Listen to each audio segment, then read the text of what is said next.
समाजाच्या प्रगतीसाठी शिक्षणाशिवाय पर्याय नाही. पूर्वीच्या आणि आत्ताच्या शिक्षण व्यवस्थेत मोठा बदल झाला असून त्यानुसार विद्यार्थ्यांनी स्वतःला सक्षम बनवणं गरजेचं आहे, असं प्रतिपादन अखिल भारतीय मराठा महासंघाचे राष्ट्रीय उपाध्यक्ष वसंतराव मुळीक यांनी केलं. अखिल भारतीय मराठा महासंघ आणि मराठा स्वराज्य भवन ट्रस्टतर्फे आयोजित गुणवंत विद्यार्थ्यांच्या सत्कार समारंभात ते बोलत होते.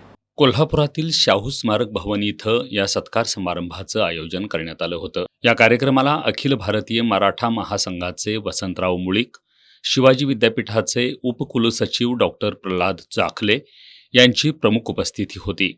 यावेळी 10वी आणि 12वी मधील 100हून अधिक गुणवंत विद्यार्थ्यांचा मान्यवरांच्या हस्ते सत्कार करण्यात आला.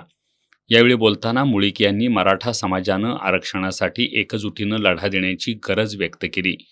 सध्या शिक्षणाचं व्यापारीकरण झालंय, त्यामुळं मराठा समाजातील युवकांनी अण्णासाहेब पाटील आर्थिक मागास विकास महामंडळाच्या विविध योजनांचा लाभ घ्यावा.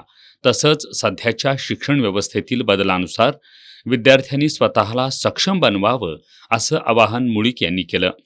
या कार्यक्रमाला मराठा महासंघाचे जिल्हाध्यक्ष शशिकांत पाटील, शहराध्यक्ष निलेश पाटील, शंकरराव शेळके, उद्योजक जयेश कदम, डॉक्टर विद्या साळोखे, चंद्रकांत चव्हाण, बबिता जाधव आदी उपस्थित होते.